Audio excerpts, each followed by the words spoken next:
Okay, we will call our regular meeting of council to order. And I want to start by recognizing that we're holding our meeting on the unceded territories of the Hoopachesit and Sishot First Nations. And we also want to recognize and welcome Freedom of the City, Ken McCrae and Donna Brett in the back. Thank you for being here. And also we would like to welcome back Councillor Ron Paulson. Yay! So we're very happy to have, that's right, happy to have Councillor Paulson back, although we enjoyed making all the decisions without him while he was off. Okay, are there any late items identified by councillors? Seeing none. And City Clerk, one late item? One late item, Madam Mayor. It's under correspondence H7, and it's from Chris Turner of Alberni Toyota. Great, thank you. Would somebody like to move approval of our agenda with the late item? So moved. Second, Madam Mayor. Any questions or comments? All in favor? Carried. And item B, adoption of minutes. We have minutes from our special meeting of council held at 1 p.m. and our regular meeting of council held at 2 p.m. on May 27th, 2019. Move to adopt. Second. Second, Madam Mayor. And any corrections or questions on the minutes? All in favor? Carried. And that brings us to public input period, which is an opportunity for members of the public to speak on any issue they feel relevant to the business of the city. We'll take up to 4 speakers for a maximum of 3 minutes each. Mr. Del Rio, I think you're anxious to come forward. Yeah. And if you could just state your name and address for the record when you come forward, that would be great. Jim Del Rio, 2871 First Ave. I'm starting to feel like I have the last name Berg. But anyways. I do have a couple of concerns. One is I'm not going to bring up the shopping carts on 4th Avenue because that's just a no-brainer. But I will tell you that I did some investigating, and places like Save-On budget $20,000 a year for cart loss. Every Save-On store. So they really don't care where they're at. Mm-hmm. The other one is the injection site is becoming a real eyesore. They're not only hanging out there all day, where that place on, now they're sleeping there in the back. Like it's just becoming, like I know you guys want to look after the town and make it look good, but I mean, if you drive past there on a Sunday or in the evening, I don't know if you guys drive around, I do, and there can be as many as 15 of them out there with their baskets, and then if you drive around later, they're in the back sleeping. And I thought VHA, I think, if I remember correctly, they opened that office without even any permission. And if I recall, they probably don't have a business license, or maybe they've looked after that. They should be responsible for that spot. Like whether I'd like to see council write a letter to VHA, having them have someone there looking after that place at night, kicking those people out. I mean, there's other places they could sleep, or they could move the injection site. There's Phoenix House, there's the Sober House, and I don't know about the homeless shelter, whether it'd be good up there, or they could move it to their own hospital. It's their deal. I just thought I'd mention it, because it is an eyesore. Mm-hmm. Mm-hmm. So take a drive some night and have a look. Thank you. So thanks for that. And we do have a really close working relationship with the operator of that site, so I will definitely reach out to them and connect with them just on what their plan is for ongoing maintenance. Would any other members of Mr. Anderson?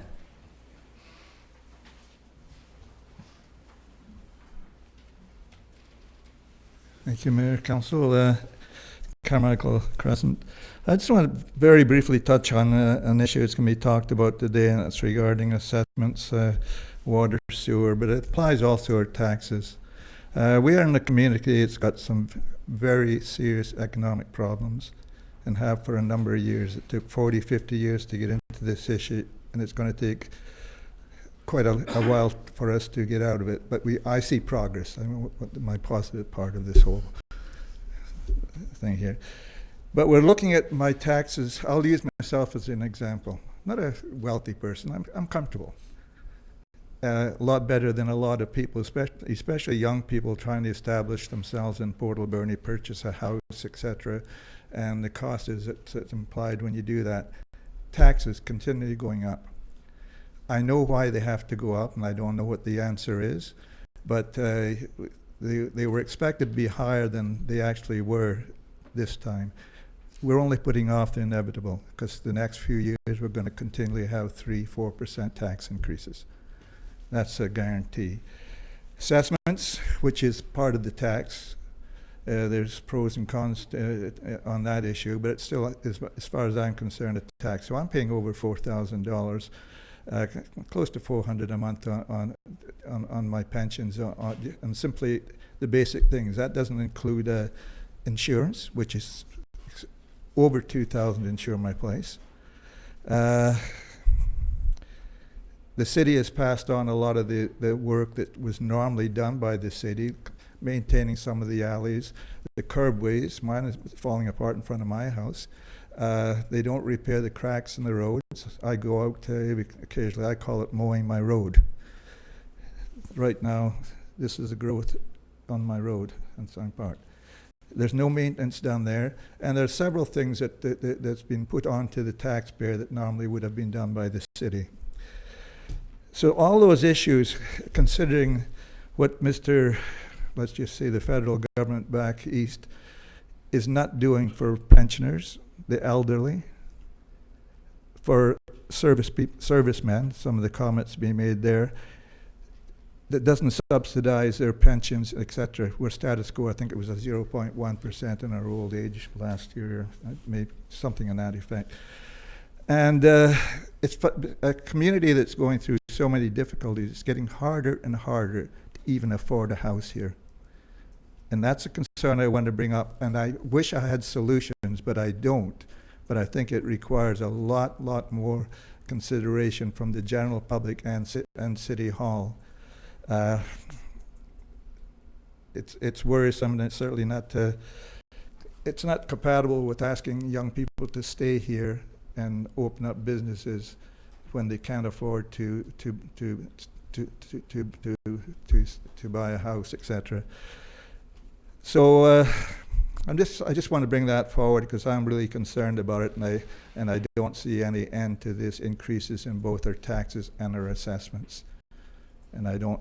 And one point, sorry. We're giving you a little extra time because you haven't been here in a while. I appreciate that. No, okay, I won't go any further. I have a lot more to say, but I won't do it right now. Okay. Thank you. Appreciate it. Thank you very much. Would any other members of the public like to speak today? Okay, seeing none. We will move on to delegations, and we have 2 delegations today. The first one, the ADSS Social Justice 12 class. Come on forward, and thank you so much for being here. Good afternoon, Honorable Mayor and Council. My name is Sydney. This is Des, Lily, Sacred, and Lynn. We're part of Ann Oswald's Social Justice 12 class. Our class's projects are based off the fact that we, as a significant part of the community, want to improve current conditions that we see might become bigger issues in the future. We believe that we should be listened to just as much, if not more than the adults of the community, because the decisions made now will affect us later on in our lives. The epidemic our group is working on specifically is the challenge that our local bus drivers face while practicing their basic human rights. Accessibility to washroom facilities while working.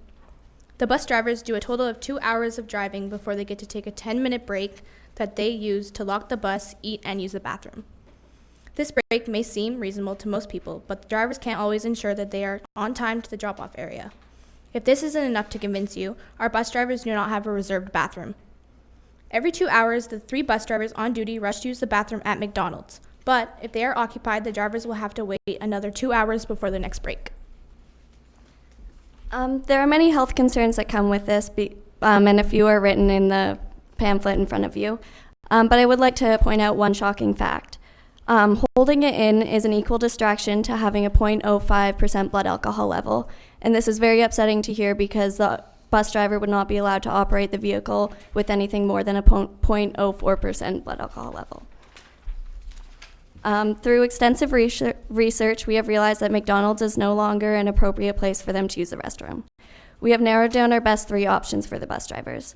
Our first option is renting the KFC building, so not only would our bus drivers get a place to use the bathroom, but they'd get to keep their belongings there and use it as somewhat of an office. Renting the building is about $166 a month plus tax, but this price doesn't include the amount it would take to renovate the building. We have been in contact with many businesses and found TerraPure Environmental, located in Port Alberni, is the best option for a porta potty. They rent by month for $130 plus tax, and they charge a one-time fee of $25 to have the porta potty transported to the desired location. A weekly cleaning is also provided by the company, and there is no limit on renting the facility, which means that this is an amazing long-term option. If this idea is chosen, we recommend that a section of the back of the KFC parking lot is refurbished to accommodate all the required amenities for a porta potty. We have already contacted the ADSS Senior Workshop, and they have agreed to make a locked fence around the bathroom stalls, only paying $500 for the required wood. This means that the stalls would be safe and sanitary for our bus drivers. And lastly, one of the other options is more expensive. However, it comes with a lot of benefits. We have gotten a quote from Sunrise Washroom Travelers, and the total has come out to around $6,400 a month.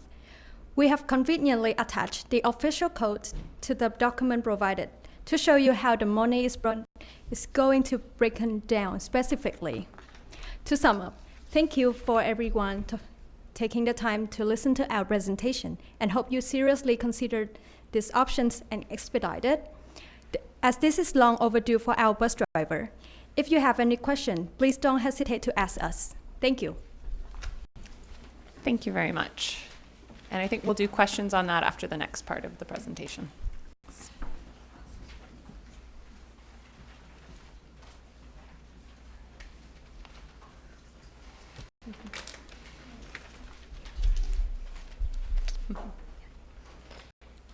Hello, Honorable Mayor and Council. We are students in Ann Oswald's Social Justice 12 class, and my name is Sarah Grace, and with me is Molly, Angela, Jenna, Kimmy, Cedar, and Nathan. In our social justice class, we have worked on various projects to better the community, and our project is called Save the Waste.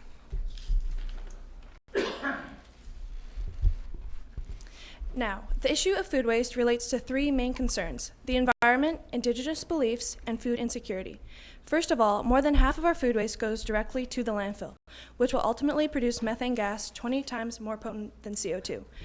Moreover, living in a community with large indigenous populations, we have grown to respect their traditions and practices. The indigenous people believe in giving back to their land, the land that they live and thrive on. Lastly, in Canada, 1 in 8 households are food insecure, and more than 4 million Canadians are going hungry. This is a global issue, but we have to start here, in Port Alberni, in our own backyards. Due to worldwide statistics and the way that food waste is portrayed in the media, we assumed that in Port Alberni there would be a lot of food waste from restaurants and other businesses. The first step of our journey was to originally connect businesses and restaurants with local charities who can use the waste to feed the hungry and benefit our community. After meeting with some charities, we realized that there is no need for us to connect them with businesses because they are already doing this on their own. However, we noticed that the food being donated from businesses was not being evenly distributed to the charities and to those in need. After realizing the charities had previously existing connections with businesses to help evenly distribute food waste, we did some research. We found that other communities, such as Victoria, have appointed a municipal food systems coordinator. Today, we were going to suggest hiring a municipal food systems coordinator for the Alberni Valley. However, while working on this project, we realized that the Alberni Valley Redistribution Key Stakeholders was formed. We tried to contact local charities and those who would have connections to the Alberni Valley Redistribution Key Stakeholders. We don't know a lot about this organization, but from what we understand, there is a chair that helps bring charities together, including the Bread of Life, the Salvation Army, and the Shelter Society, to discuss food redistribution. This is such an incredible achievement that needs to be celebrated and publicized. As far as we know, the Alberni Valley Redistribution Key Stakeholders is not common knowledge. This is an issue. As a community, we should be celebrating our accomplishments that combat food waste and the 3 concerns that go along with it: the environment, our community's indigenous beliefs, and food insecurity. In the beginning, several of our members joined this project because they were frustrated with how much food they witnessed being thrown out. We had, however, no idea what was already happening. As our project progressed, the generosity of our community was revealed to us. Fueled by the generosity of businesses, organizations, and individuals, there are several well-established food distribution programs already happening in town. While these charities have still much room to grow, we should celebrate these organizations and the individuals who passionately save the waste and feed the hungry. As our project comes to a close this year, we hope to start a conversation about helping nonprofits save the waste. Here are 2 ideas. The first is promotion. Nonprofits generally do not have the means or the funds to promote on a large scale their events, wish lists, or ways to help. We recommend that the city's manager of communications keep in touch with the local nonprofits and, when appropriate, promote their events on the city's social channels. The second idea is incentives. While composting is an excellent solution to managing general organic waste, food redistribution has the extra benefit of handling and addressing food insecurity. We recommend the city provides incentives to encourage local businesses to donate the unused and edible food waste, and consequently divert organic waste from the landfill. Thank you for taking the time to listen to our presentation. If we all work together, we can combat food waste and better our community. If you have any questions, please feel free to ask them, or if you would like to contact us, you can reach us through phone or email. Thank you very much for both of the presentations. I'm sure there are counselors with questions. Councillor Solda. I'll start with the first one.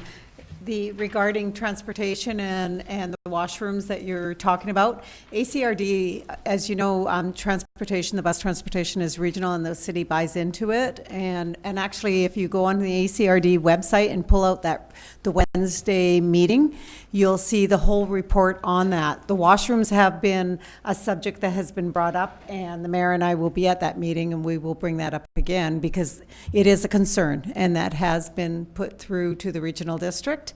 And you should take a look at the report. Would love to hear your input on it because we're looking at making it more regional and going right out into the services with the buses to the regional, which is out Beaver Creek and out Cherry Creek and doing a loop. So would love to hear your input and see a presentation come to the regional district. Second, regarding the food safe, and also on the same day, on Wednesday, is a report on food waste in that and going further with the expansion of diversion, thank you.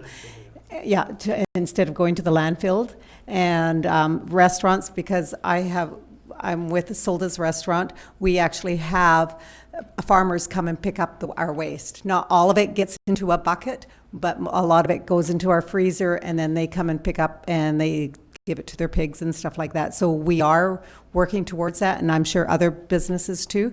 It's really important. Now, I know regarding leftovers and stuff like that in functions that I've been at, we've tried to give away to different people who need it, and some of them cannot take it because of food safe. If it's been out for a while, they won't take it. We have given it to other people that need it, that you don't have to worry in that sense, but there's that food safe in there. I think it's a great presentation, and I think we need to move forward on things like that. Thank you. Thank you. Councillor Corbeil. Yeah, I just have a quick question for the first group. Did I hear right that the Kentucky Fried Chicken building could be rented for $166 a month? Yeah, I was surprised by that also. That does seem reasonable. I'm going to go down there this afternoon. Thank you. Councillor Haggard. Thank you, Madam Mayor. I have a question for the group about food distribution. From your research, right now there's several organizations and groups in our community that just distribute food to people who need it. From your research, do you feel it would be more advantageous to have one central food distribution center instead of the various ones that we have now? Does anybody want to take that question? We found that also If you don't mind just coming forward to the mic, that's okay. We found that another issue is all the charities are located on one side of town, and we know this side of town does have more poverty, but there's still people on the other side of town that need it as well. I think what we're trying to do is if they all work together as one, it'd be advantageous to not having them separately, because then they could distribute more things. Like, we know that all the charities are lacking protein, because protein in meat is hard to donate, but if we have them all work together, we can start to balance out who has protein and who doesn't, and then try to help them bring them together. Thank you very much. That's great. Other questions from council? Okay. The only other thing that I wanted to point out is transit, the transit group over here. Transit actually has been a topic of conversation over the last couple of months at the city as well. And we are actually planning to have a committee of the whole meeting where we talk about transit within the city, regional transit as well, if there's a desire to expand to connect to other regional transit systems like Parksville, like a lot of the island is working to be connected through public transit. And we've also talked about whether or not there's a need to revamp our routes across town, because one thing that we heard over the last 6 months quite strongly is that there's not a very good cross-town route currently. So I think this conversation about the bathrooms could be very relevant to that topic. And our committee of the whole meetings are intended for members of the public to come and give input, ask questions, bring forward ideas. And I think we're probably planning that for July. We'll try to invite you guys specifically to that, because I think it would be really valuable for you to be there as a part of that conversation. And then for the organics part of it, and save the waste, definitely relevant for the regional district as well, because they are more responsible for organics diversion and landfill and that kind of thing. But I loved the suggestion around using our manager of communications to promote some of the events going on in our community, especially by nonprofits. And I actually did see a post not long ago, I think it was something to do with the Bread of Life on our city website. So that might be going on somewhat already, but I think being more intentional about it is a great idea. So we will bring that forward. And thank you to all of you for coming today. It is great to see young people getting engaged and really taking an active interest in what's going on at the city. So thanks for being here. Thank you. Thank you. Mm-hmm.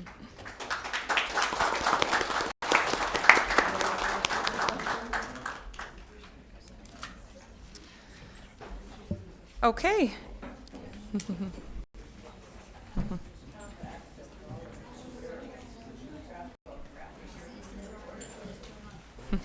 Hi.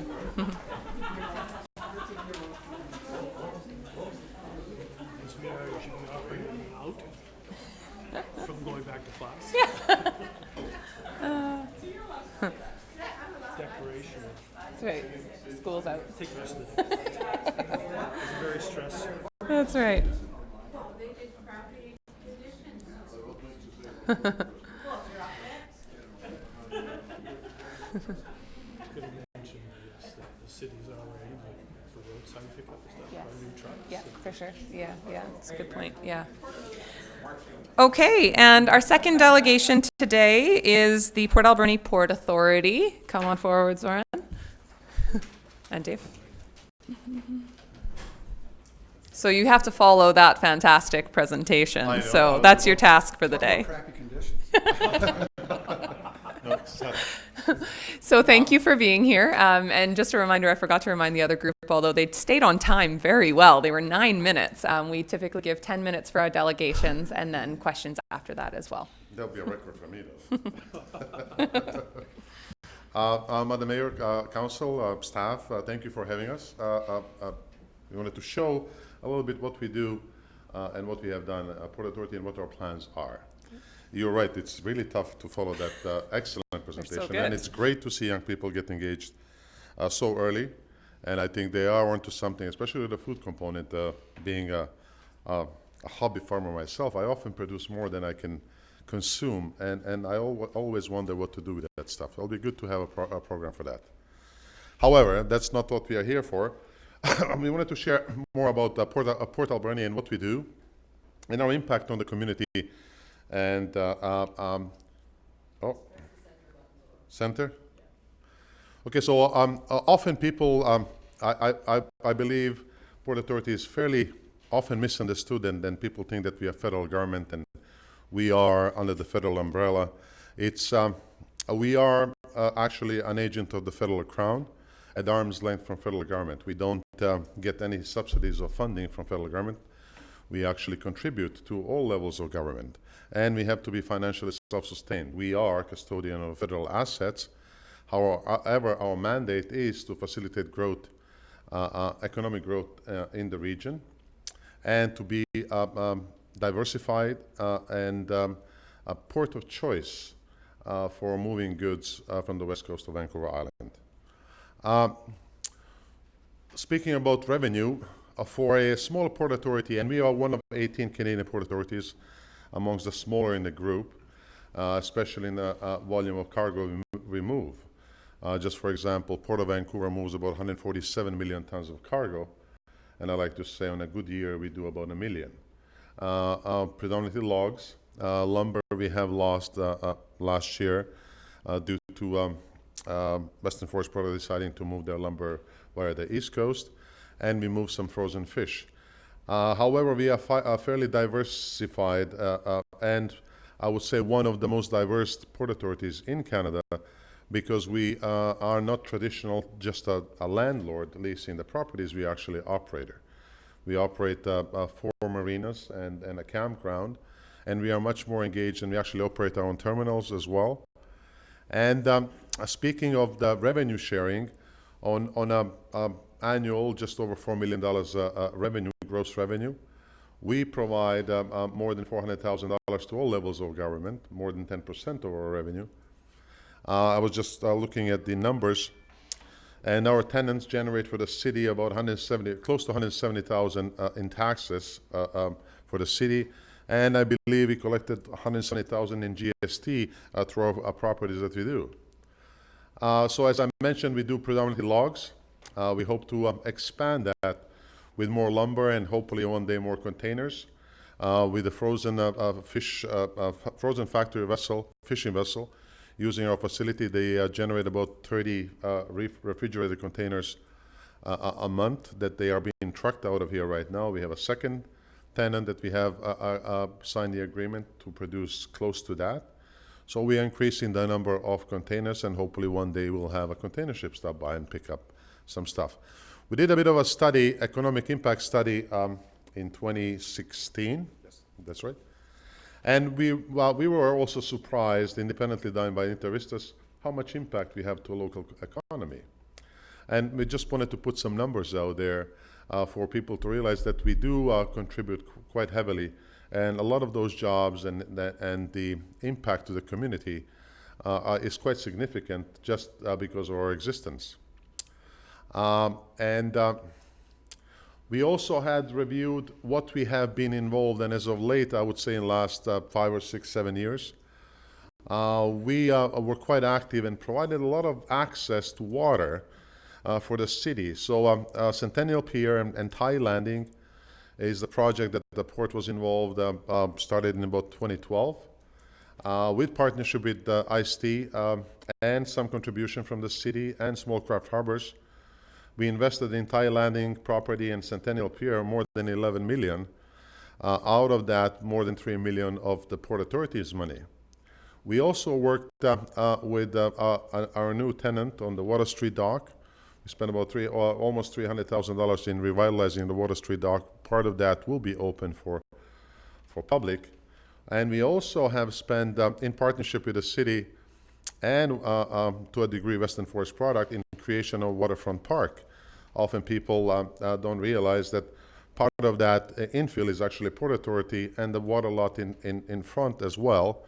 We contributed in kind to the city, and also had sort of an agreement with Western Forest Product to allow access and use of Waterfront Park, and by giving them some more water lots in compensation, because as you may know, originally the plywood lots in that area was identified as industrial, and it took some time to pull it out of that, and Western Forest Product, along with ourselves and city, were instrumental in creating that park.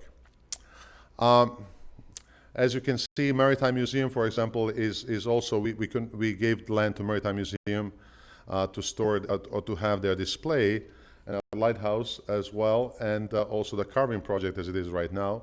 So we are quite involved in providing a lot of access to a community, to the water. Even Starboard Grill, part of that is on the property land, port property land. What we are working on currently is we created a lot of investment attraction as of late to attract more businesses. So the factory or Port of Fish building, or factory fishing, we provided an incentive to revitalize Port of Fish building for fish processing, and we are currently working with a tenant proponent to actually open that fairly soon. We have worked with the city and CME and a province in attracting and creating a place for shipbuilding and repair.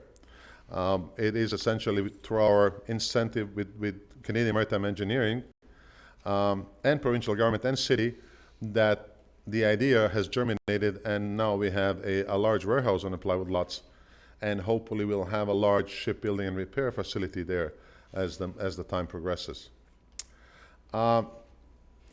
Then we have also been working quite closely with the Charities First Nation to develop the freshwater bottling facility in one of our sheds. As you probably have heard, the Charities has been awarded a prestigious award in international competition in Sweden as of late for the best, one of the best drinking waters in competition with a, believe it or not, $140 bottles price tag, and they were awarded the best one for, I believe, for the least amount of solids dilution. We worked, Dave and our team worked a lot on creating the FTZ, or Foreign Trade Zone. So, not sure if you know, but Vancouver Island has been designated as a foreign trade zone, and through our activity with the Port Authority of Nanaimo, Airport Authority, and VAIA, Vancouver Island Economic Alliance, we worked diligently over 2-3 years to create that. And we are, as you know, working on our project, PATH, Port Alberni Transshipment Hub, have been working for quite some time. And we are generating a lot of interest, especially as of late. People are realizing that the Lower Mainland and the transportation network on the West Coast is getting congested and saturated. We are also proud, very proud, that we have 3 cruise ships visiting this year. We had one in May, and we have another one coming this Saturday. It's bringing a lot of people, and I was really pleased to hear our local wine facility, a wine store, was saying that a busload of cruise ships came to his store and sampled some wine and bought some wine, and that's exactly what the cruise ships are going to bring. Not just to taste wine, but to see other stuff, and as well to go to the Buffalo Farm and to many other facilities. So we are working closely with the Chambers of Commerce and tourism organizations, and the city as well too, and I think the city is very much in support of that one. And we look at support from the city and other stakeholders in the community to create a position or have somebody as a community cruise coordinator or / tourism coordinator. We have, I had somebody in our office calculate the amount of meetings and presentations and trade shows we attended in last, I believe, 5 or 6 years. And they came up with some number, which I was surprised as well too. We presented Port Alberni through PATH project, but also through our community and cruise activity, more than 634 times in the last 6 years to various trade officials and political activists. As somebody in our office said, when we got funding for the PATH project, they said, no wonder you got it because you left no minister unturned, which was essentially activity and really due diligence with all of our team, along with our board, that we have actually brought Port Alberni much closer to the rest of the Canadian, especially marine industry world. And also we do quite a bit of local support in donations and so on and so forth. So just wanted to, I hope I was still under 10 minutes. You left no time for Dave, but you are just 10 minutes. Dave. Time for Dave? Dave's a separate delegate. That's right. No, just a final statement here to summarize the presentation is that being a small port, we have to work together. We work very well as a small team, and much of what we do is a direct result of the partnerships that we have in the community, that we're proud to have built these relationships with the city. The Department of Economic Development is instrumental in partnering with us and working on a lot of these projects, as well as the Chamber of Commerce and First Nations and small businesses. You know, a typical day for us is preparing for a presentation like this, that Zorn made about PATH on the same stage as He's Too Modest, but he shared the stage with the Right Honourable Brian Mulroney just last week in Toronto while he was still jet lagged from a European vacation. And as well, the last conversation I had was with someone who wants to expand her very small business to offer her product by hand cart at our facilities. So we take what we have, what we do in the community seriously. We live here, we work here, raise families here, and we really see the potential. And everywhere we go, where we make these 600 plus presentations over a few years, people are coming to us and saying, Port Alberni, yeah, I've been there, I've visited through there, and I'm hearing a lot of great things happening there. So the tide is starting to turn in our favor. There's great opportunity to do that, and we take every opportunity as well, whether it's at the recent FCM conference where we sent 150 packages of St. Jean's, New Channel Fisheries, smoked salmon jerky with the Port Authority label on it, with Port Alberni proudly displayed on that package. So any and every opportunity to promote the community, build business, is what we're here to do, and we're proud of the work we have to do, and still lots to be done. Very good work. Thank you very much. Councillor, are there any questions? Councillor Corbeil? Something I'm curious about, that barge that loads out the middle of the inlet, I think it was just there the other night. Does the Port Authority get any monies from that barge when it loads raw logs? So the rules are, when the logs come into the Alberni Inlet, we don't charge any fee. When they leave out, we do charge half of the wharfage, trying to discourage logs leaving the inlet. So coming in, no charge. Going out, half of the regular charge.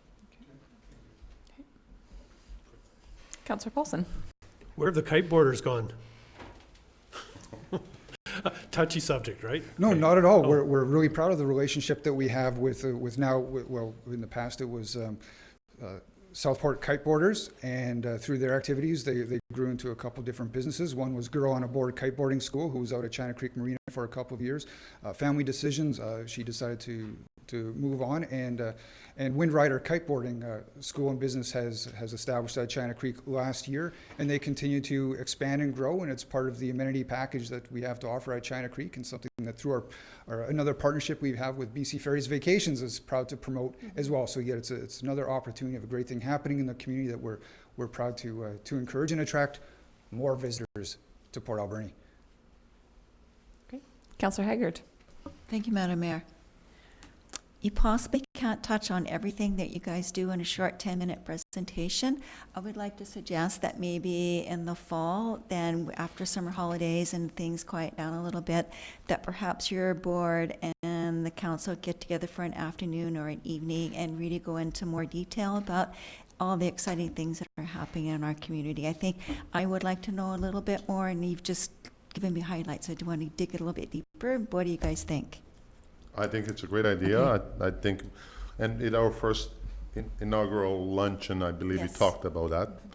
And I think it's absolutely excellent idea, and we'll organize something, and we'll organize something for September, and I'm sure our board will be thrilled to participate, and I love talking about Port Authority. Great, thank you so much. and just to add on that quickly, we invite every councillor, mayor, staff, the public, obviously, get a hold of us anytime. There's no need to wait for a formal meeting. There's one councillor who takes that takes advantage of a lunch every now and then.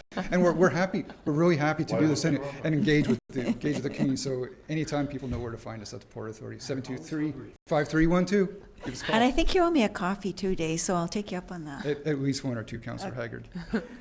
Councillor Washington. Thank you, Madam Mayor. Thanks for the great presentation, guys. I've got several questions, but I'll just keep it short.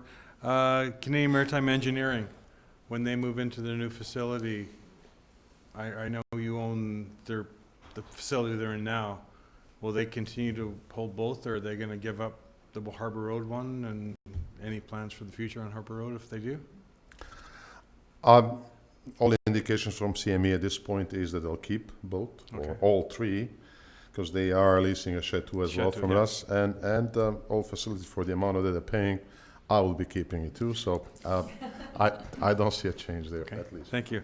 And my next question, Can Timber, is it all cleaned up and gone away and out of your hair forever? It's all done. There's a few piles of garbage that we need to clean up yet. However, that saga is over, unfortunately.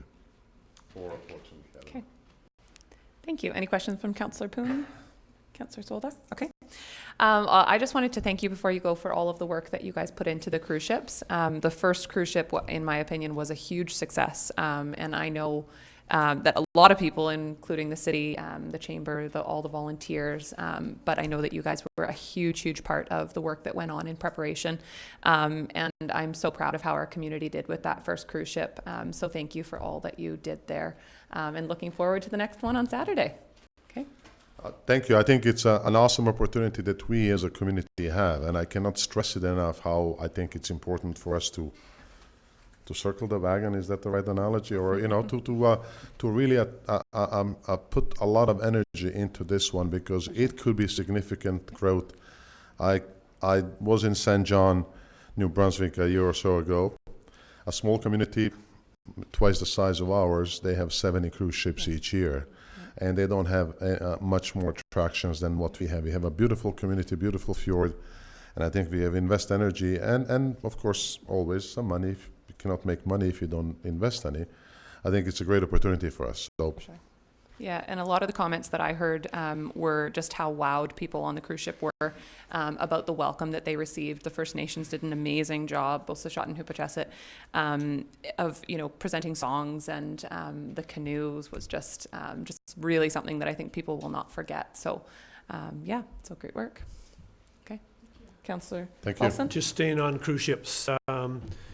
Please, if there's anything that we can do as a council or from the city, and I know that you're working on the future. I mean, this year is this year, but certainly we want to encourage them to come back in one form or other. And if there's anything that we can do at all to further that cause, make sure you call on us all. Thanks very much, Councillor Paulson. As I said, I believe we need to put energy in behind it. I know city has committed, and some other stakeholders, but I think we need a broader group to be engaged and to have a buy-in. And we will be presenting in the ACRD in a month or so, and with the same message. I think we need to really bring everybody together and either have a person or an organization help us grow. As Dave mentioned, we are a very small team.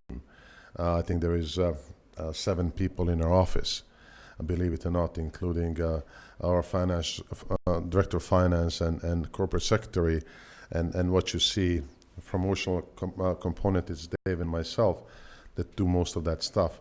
So we have a really limited resources. So any help we could get, it will be greatly appreciated from you as well. However, we'll be spearheading a cruise coordinator, tourism coordinator position, role, or whatever.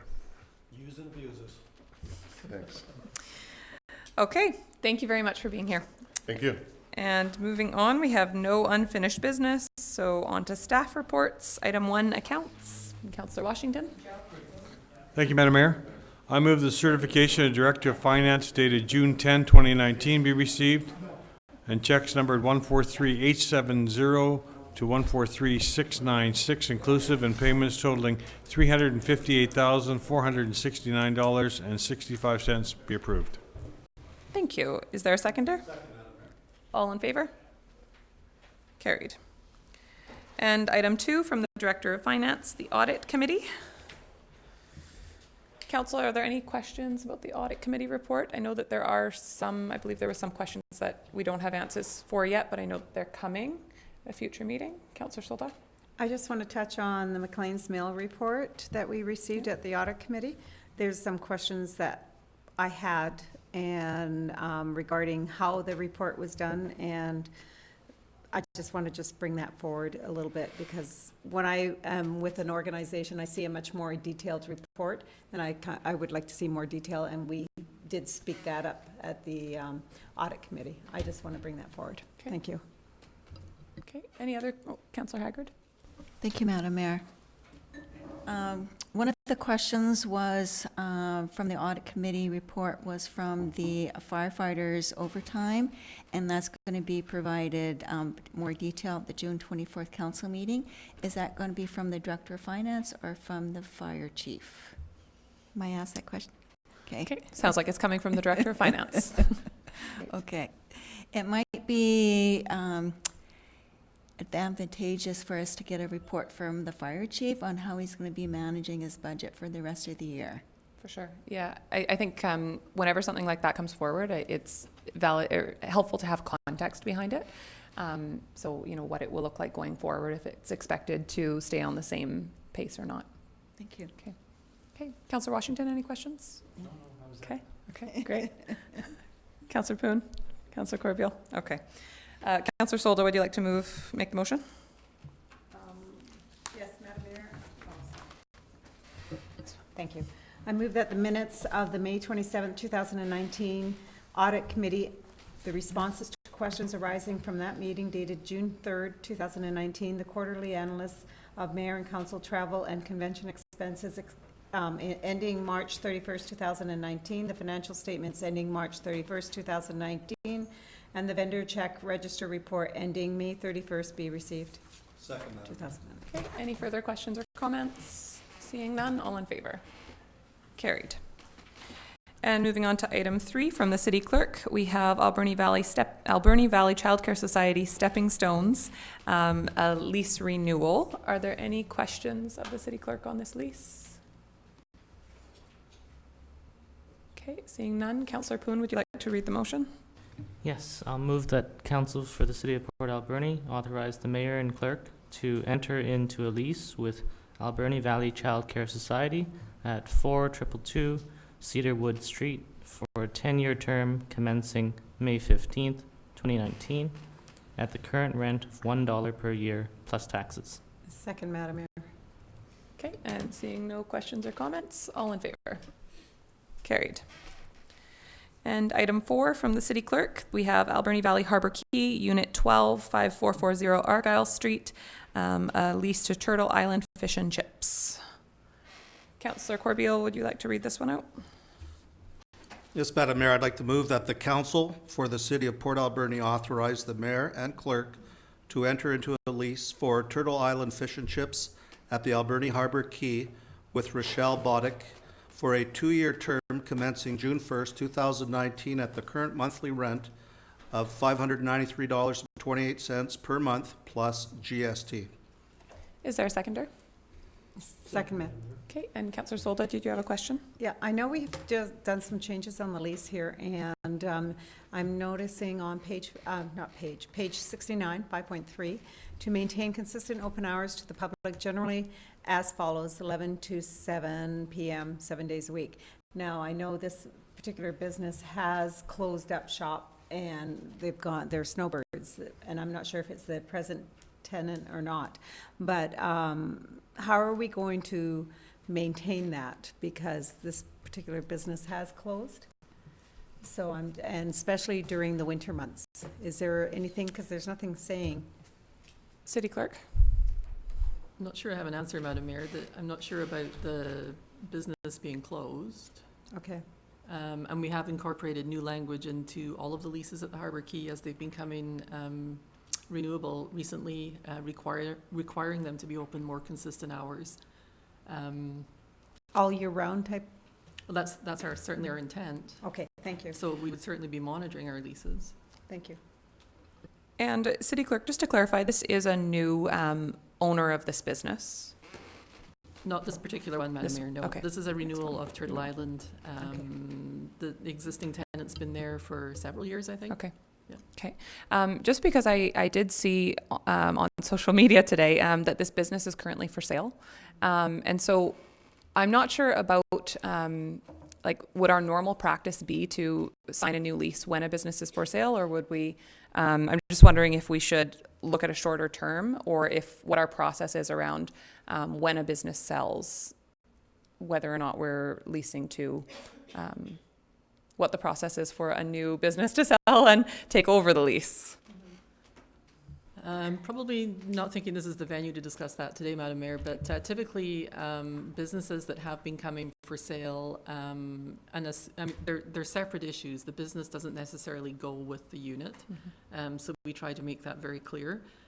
We found that the cleanest way, rather than transferring leases, is that we end the lease with the existing tenant, and assuming that the new business owner intends to operate in the same manner, operate the same business, no real changes, then we typically would assign the lease to that new tenant.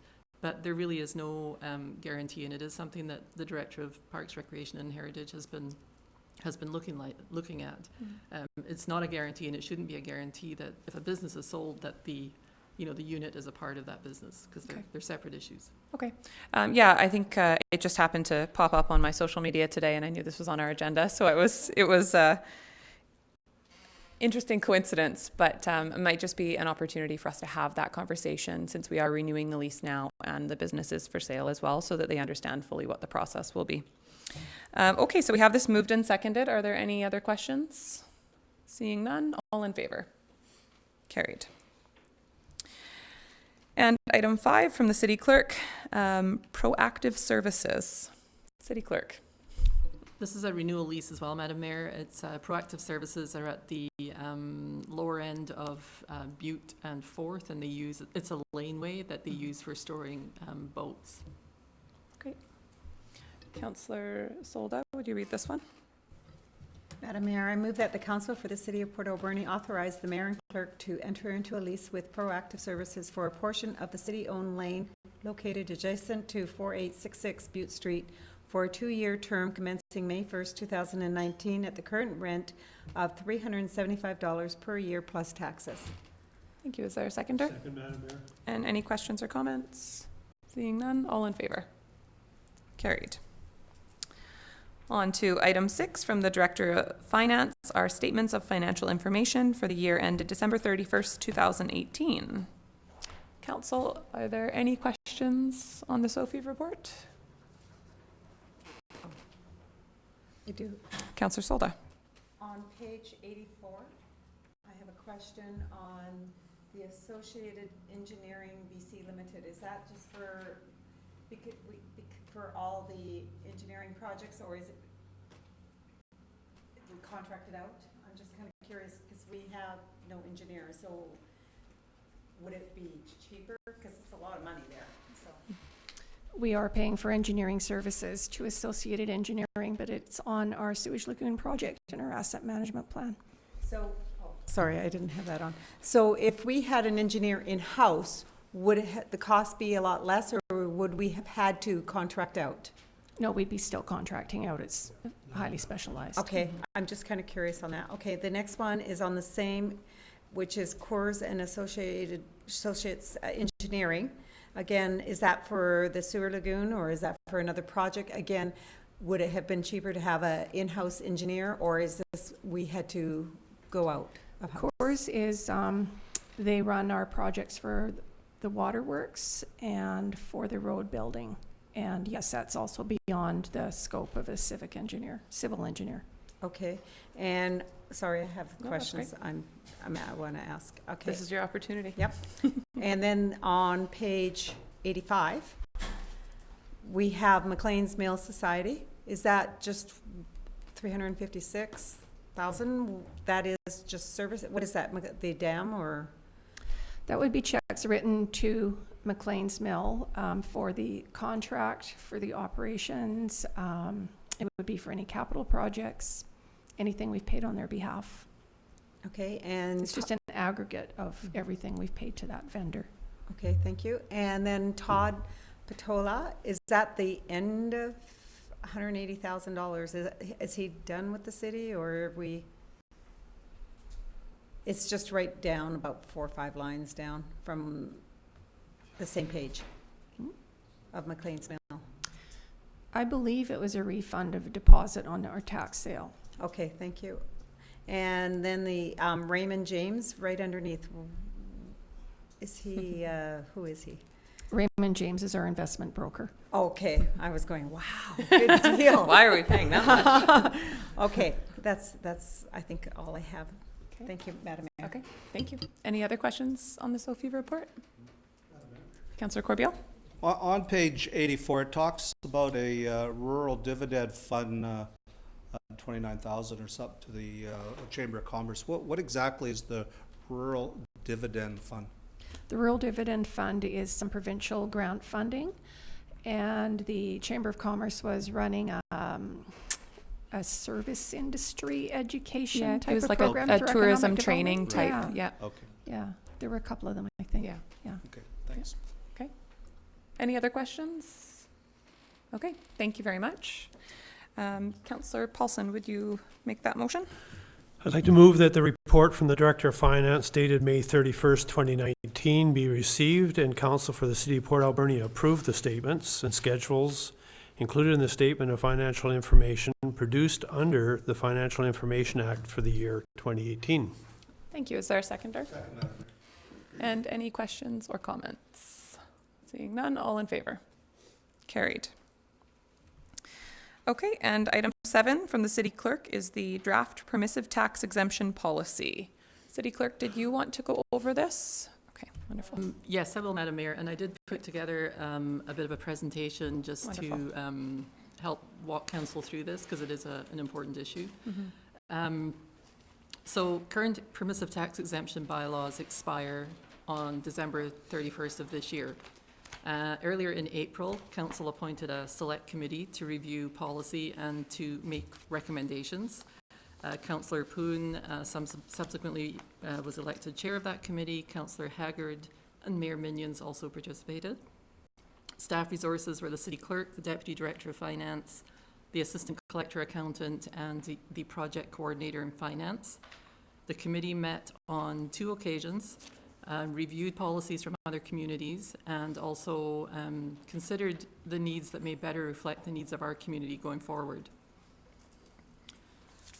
So the draft policy provides parameters of fair, consistent treatment and consideration for all applicants providing charitable and not-for-profit services for the benefit of the residents of the City of Port Alberni. After careful consideration of all applications, Council may approve a full, a partial, or no tax exemption.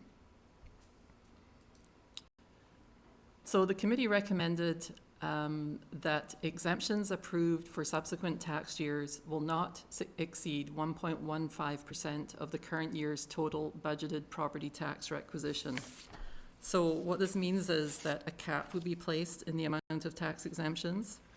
So if calculated exemptions exceed 1.15% of the current year's requisition, all exemptions would then subsequently be reduced proportionately, which could result in a small amount payable. And just as an example, our project coordinator has reviewed exemptions over the last 4 years. We have not gone over 1.15% of budget. The municipal tax exemptions approved for 2019 equal 1.06%, which is $255,135 of budget. 1.15% would equal $276,916. So the draft policy as it's presented sets out the process and timeline to be followed.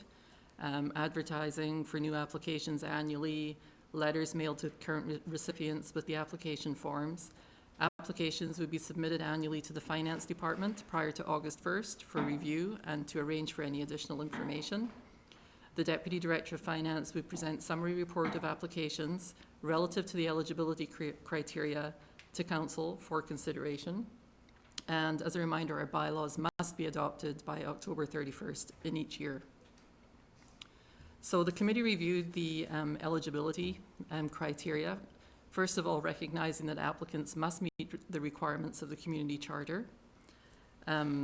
Council would consider the following priorities, which are outlined in the draft, that they be for athletic or recreational programs or facilities for youth, mental health and addiction services and facilities, programming for seniors, protection and maintenance of important community heritage, arts, cultural or educational programs or facilities, services for the public in a formal partnership with the city, and preservation to an environmental or ecologically sensitive area designated within the OCP.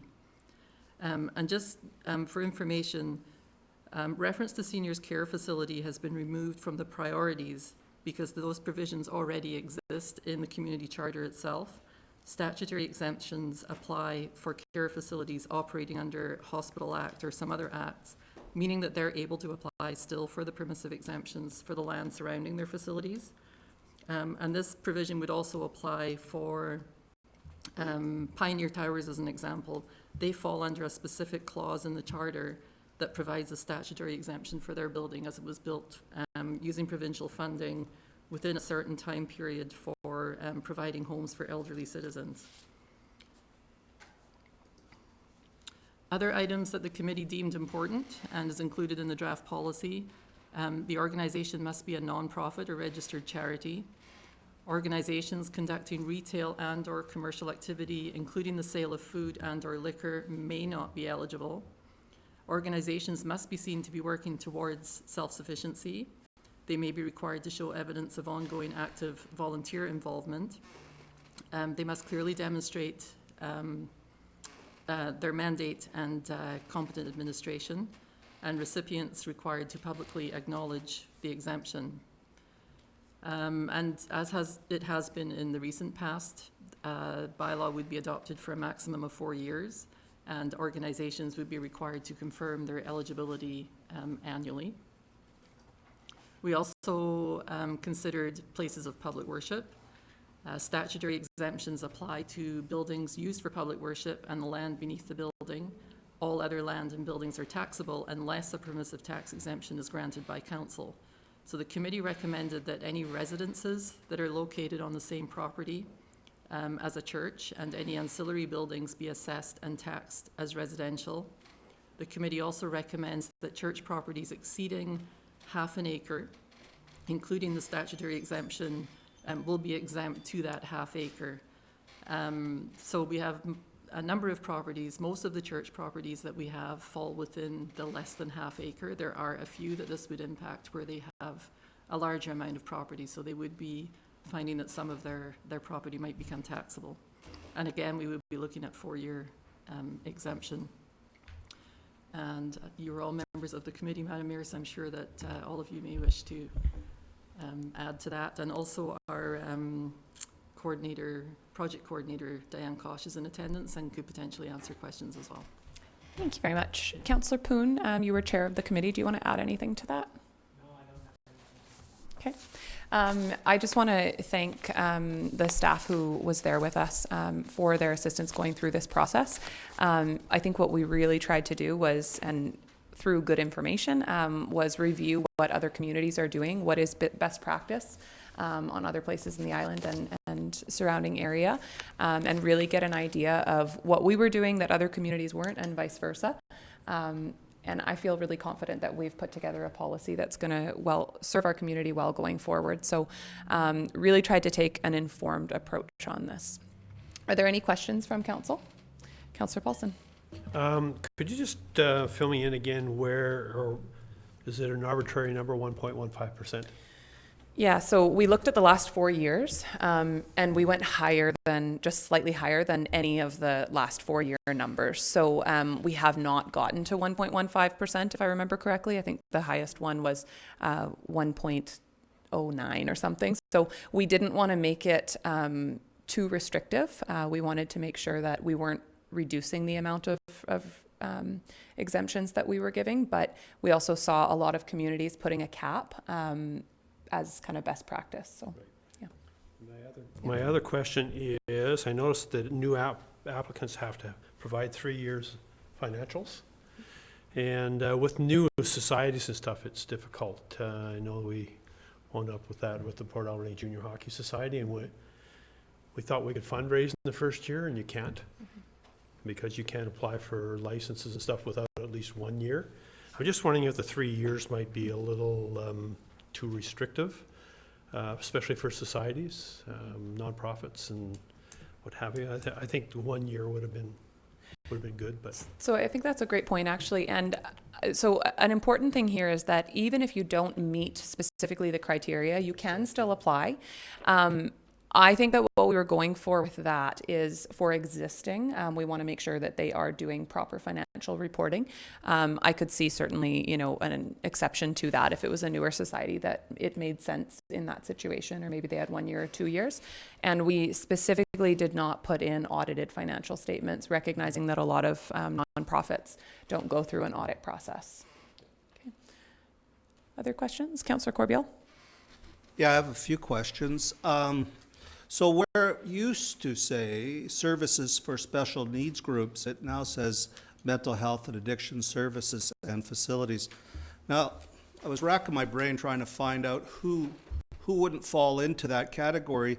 But for argument's sake, if it was the Canadian National Institute for the Blind or cystic fibrosis, which probably would have fallen under special needs, now doesn't fall under mental health and addiction services. So I don't know why the change. I think we didn't have anyone fitting in under that category. I'm not sure if City Clerk or Ms. Kosh could comment on that.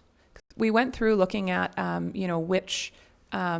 which organizations fell under specific categories, and I think that was one where we actually didn't have anyone under that category. And it also wouldn't preclude anyone from applying. In the application process, there is an other box. Okay. And they could certainly still be considered, assuming that they met all the criteria as outlined in the charter. Then there still wouldn't be any harm in applying. Okay, thank you. Another question.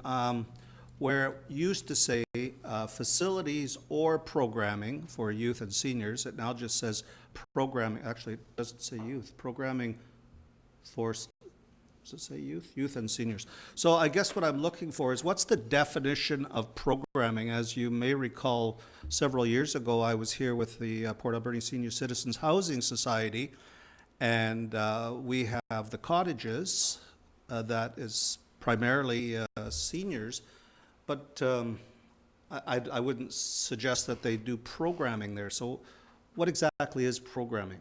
That may have felt like several years ago, but that was last year. Seems much longer than that. City Clerk, are you able to comment on that? I'm going to ask our project coordinator to help me out here, but certainly the Sunshine Club comes to mind, where they are coordinating programs through Echo Centre. That would be programming specifically for seniors.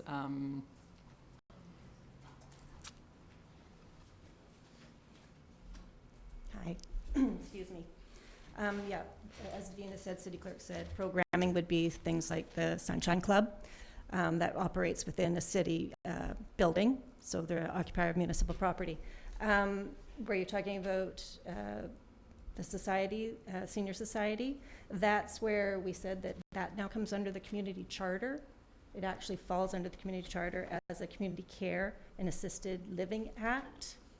I think that would Echo Village and Fur Park, yes, but Pioneer Towers, which, as the City Clerk said, already falls under a special provision. The cottages, unfortunately, don't anymore, and I'm wondering, what would they have to do to be deemed to be doing programming for senior citizens?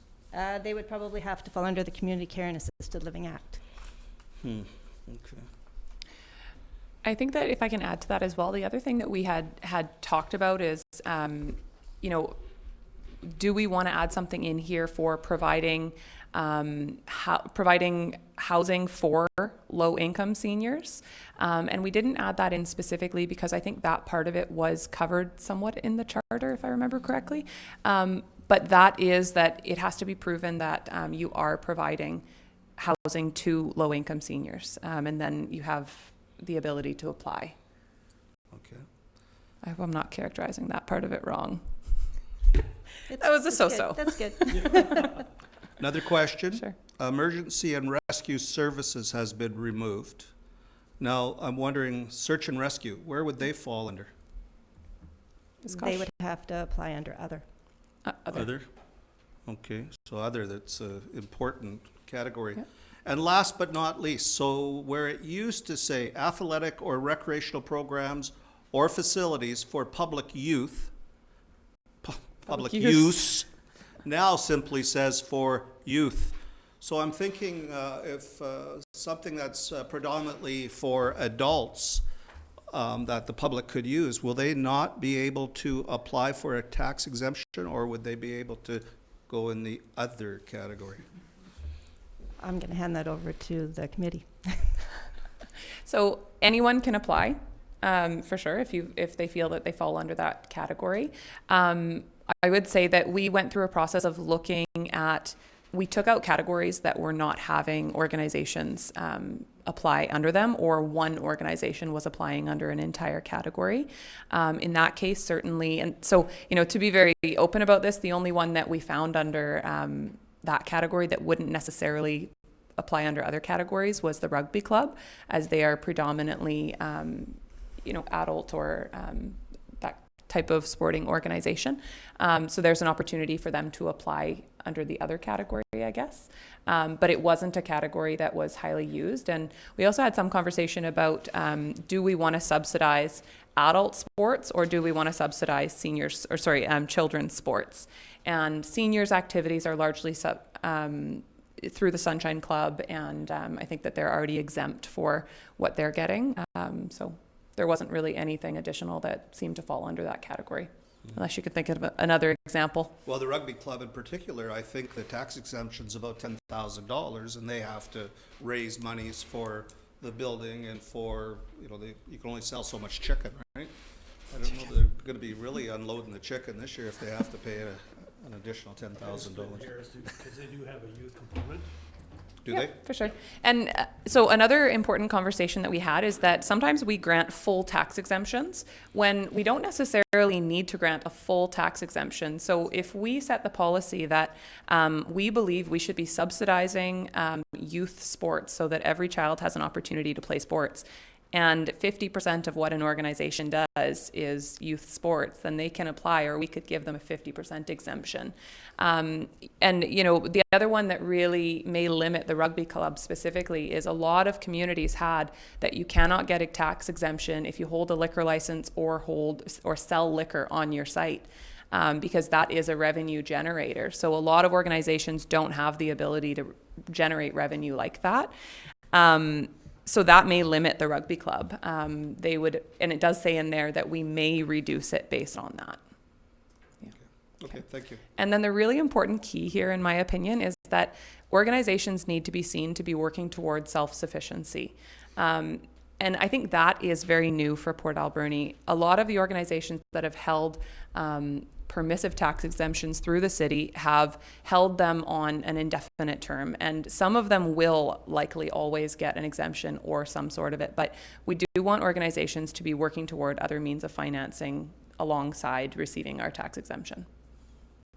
Are there any other questions? Councillor Solda? I do have, Ron asked a few of my questions, but I do have things like the Association for the Community Living.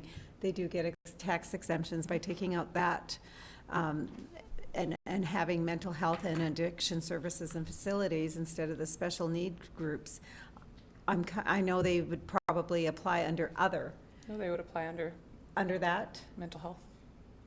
And some of them. Some of it's, but it's not all mental. I mean, it's physical. It's yeah, that's a big true. category. So Yeah. you can't slate them in, the community living in that category. So I'm just kind of curious if we could add that in there and keep the special needs groups, because there's different levels of special needs. I think that's actually a really good point, and we certainly could add back in special needs in general. We didn't, when we went through the application, or when we went through the last year's recipients, we felt that that was a category that we could take out and not limit people from different groups from applying. But if council wishes to, we can certainly add back in the wording special needs. I see no issue with that. It doesn't hurt. I would like, well, we have a motion on, we don't have a motion. I don't think we have a motion on the floor, so Councillor Solda, if you want to make a motion and you could just add in. Sure. Madam Mayor, I'll move that we add back services for special needs group, or special needs group, mental health and addiction services and facilities. And do you want to read the rest of it as well? We can make it one motion. Oh, okay. I just have one more question in that whole categories. Do you want everything? Okay, well, then let's start with my other question, moving the first part, and we can do an amendment to it. Sure. Okay, so I'll move the, so where am I? Oh, it's down here. We're going to go Number here. 7. Sorry, okay. I'm reading the computer here. So I'll move that the report from the city clerk dated June 3rd, 2019 be received, and the recommendations for the selected committee in regards to the city's permissive tax exemption policy be approved as presented. Okay, is there a seconder? Second, Madam Mayor. And do you want to move an amendment to add in? Sure. Add back in special needs? So I'll move an amendment to the motion and add service groups for special needs groups, mental health and addiction services and facilities. Okay, is there a seconder for that? Okay, and any questions or comments on that amendment? Councillor Haggard? If I remember correctly, one of the reasons we took out special needs was that's a very broad category and everybody could be deemed as a special needs group, because it was so, it's not clearly defined as what a special needs group is, so that's why it was taken out. City Clerk, do you have any thoughts on this? I'm thinking back to our list and trying to think of who would fall under this. And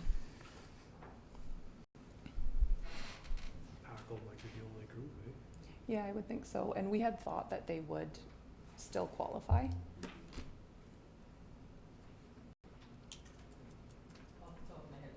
I can't remember what's on the list. Okay.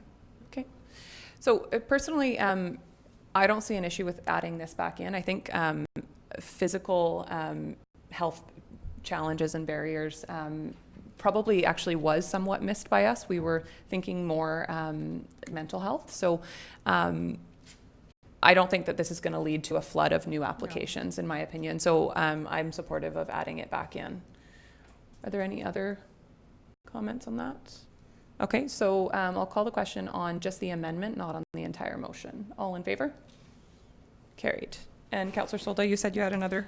Now, when we talk about organizations having, they have a tax break here, but what I'm looking at liquor sales, there's some groups that, to raise some money to help pay for whatever they're building or whatever they're doing, they do have liquor sales on their events. So here now we're looking at, you can't have a liquor sale. It could, no, you can do it. Just clarify City that. Clerk, do you want to read it out? It says that they, if you hold a liquor license, your permissive tax exemption may be reduced. Yeah. Okay. Yes, may is the key word. Yeah, and we had extensive conversation around that. And Councillor Haggard, do you want to maybe comment on that? The one that I specifically thought of was the Legion, because they do have liquor sales, and we certainly don't want to restrict a good organization like the Legion that's struggling financially as well. So that's why we put in the word may not be eligible. Okay. Okay, I'll leave it like that for now. Okay. Any, Councillor Corbeil? Well, as long as we're making amendments, and I did raise this earlier, emergency and rescue services. What was the reason to take it out? Like, I'm having a hard time figuring out why. And, you know, we can load up the other category till the cows come home, but when I think of emergency and rescue services, I can only think of one organization, which is Search and Rescue, which is extremely worthy of a tax exemption. So would it be possible to put that back in? We can put it back in if council council wishes to. Search and rescue was the only one under that category. And our intent certainly was not to not give one to them, just that it didn't necessarily need an entire category. Councillor Haggard? I think we were trying to be more consistent with what other communities, what their requirements were, so we wanted some consistency. So, we're not saying no to Alberni Valley Search and Rescue, but because it was the only one in that category, we were trying to eliminate and be consistent, so they would certainly be eligible under other. Councillor Corviel? Well, and I totally understand. But if I could, I'd like to make a motion to put emergency and rescue services back in the document. You'd like to make an amendment to the motion on the table? Yes. Correct, great. Is there a seconder? I'll second that. Okay, discussion? Okay, seeing none, call the question on the second amendment. All in favor? Opposed? Carried. Okay. So we have amendments to add back in special needs groups and to add back in the section around emergency services. Are there any further questions or changes people would like to make? Okay, seeing none, I'm going to call the question on the motion twice amended. All in favor? Carried. Okay. Okay, moving on to item 8 from our Manager of Communications. We have a request to fly the First Nations flags, both First Nations flags, for National Indigenous Peoples Day. And Councillor Washington, would you like to make this motion? Thank you, Madam Mayor. I move that the report from the Manager of Communications dated June 5, 2019 be received, and the Council for City of Port Alberni fly the flags of the Hoopichesset and Sishat First Nations at City Hall in recognition of National Indigenous Peoples Day, June 21. Thank you. Is there a seconder? Wonderful. And any questions or comments on this motion? Okay, seeing none, all in favor? Carried. Moving on to bylaws. Item 1 from the Director of Finance, we have our water and sewer rates bylaw amendments 2019. Councillor Haggard, would you like to first move receipt of the report? Thank you, Madam Mayor. I move that the report from the Director of Finance dated June 3rd, 2019 be received. Great. Okay, and any questions or comments on the report, the rates in general? Okay, I will just comment that while I recognize certainly people, some people are struggling with the water and sewer rates, I believe it's incredibly important to fund our infrastructure for water and sewer properly. And while our rates have gone up significantly over the last 5 or 6 years, it is not just raising them, It's not punitive. It's not punitive. It is raising them with a plan. We've had an inventory assessment done of all of our infrastructure, recognizing the ages of the infrastructure, the work that's been done, the work that will need to be done, and this amount and the fees that are increasing are based on what our projected costs are going to be. So while it's certainly a challenge and we all wish we could reduce sewer and water fees as well as taxes, I believe it's incredibly important for us to maintain this path and make sure that we are funding our infrastructure properly for the future. Councillor Solda? And Madam Mayor, just to add to that, I personally don't like patching everything. I want to fix it, so we don't have to go back and patch something, and we need to move forward on this. Sure. Totally agree. Absolutely. Okay, so did I see another hand go up? No? Okay. Great. On the motion to receive the report, all in favor? None opposed? Carried. And Councillor Paulson, would you like to read those motions? Sure. I'd like to move that sewer connection and regulation bylaw amendment number 13, sewer rates and septage dump fee 2019, bylaw number 4990, be now introduced and read a first time. Is there a seconder? Second, Madam Mayor. And seeing no questions or comments, all in favor? Carried. I'd like to move that sewer connection and regulation bylaw amendment number 13, sewer rates and septage dump fee 2019, bylaw number 4990 be read a second time. Second, Madam Mayor. Okay. And all in favor? Carried. And I'd like to move that sewer connection and regulation bylaw amendment number 13, sewer rates and septage dump fee 2019, bylaw number 4990 be read a second time. Okay. And I'd like to move that sewer connection and regulation bylaw amendment number 13, sewer rates and septage dump fee 2019, bylaw number 4990 be read a second time. And all in favor? Carried. dump fee, that's a tough one, say that 3 times. 2019 bylaw number 4990 be read a third time. Seconder? Second, Madam Mayor. Okay, and all in favor? Carried. Thank you. I'm not going to make you read the next 3. Oh, You can yeah, rest now. It's a tongue twister. That's right. And on to Waterworks bylaw amendment number 11, rate changes, bylaw number 4991. Councillor Solda, would you like to read these? Madam Mayor, I move that the Waterworks bylaw amendment number 11, rate changes, bylaw number 4991, be now introduced and read a first time. Second, Madam Mayor. Okay, and seeing no questions or comments on this one, all in favor? Carried. If you want to continue. I'll move that the Waterworks bylaw amendment number 11, rate changes, bylaw number 4991, be read a second time. Second, Madam Mayor. And all in favor? Carried.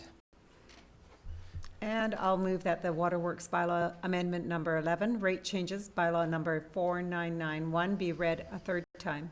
Second, Madam Mayor. Okay, and no questions or comments. Last opportunity, all in favor?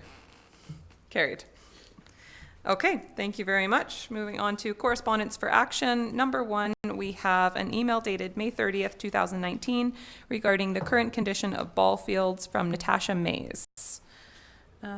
Councillor Corbeil, would you like to read this one? Yes, Madam Mayor. I move that the email dated May 30th, 2019 from Natasha Mays regarding the current condition of the ball fields be received and forwarded to the Director of Parks, Recreation and Heritage. Is there a seconder? Second, Madam Mayor. Thank you. And are there any questions or comments on this one? Councillor Haggard? Thank you, Madam Mayor. I do walk my dogs quite often by the baseball fields, and I wondered why they've gone down this year, because, I mean, they've always been the most beautiful fields anywhere. And I was wondering the same thing that this lady wrote, why is the maintenance gone down this year? Mm-hmm. So I've had quite a few comments and questions as well, and I'm wondering if it might be an opportunity to just have a quick report or update back even at our next meeting from the Director of Parks, Recreation and Heritage. I think that we as a city have a very high expectation of how our fields and boulevards should be maintained, because that's the level of service that we're used to. Our staff take a lot of pride in maintaining those fields and all of our assets very well. So I think it's definitely worth looking into if there's a change that's been made or something that additional that is needed to get back to that standard, what that would look like. Thank you. Councillor Solda, did you have a question?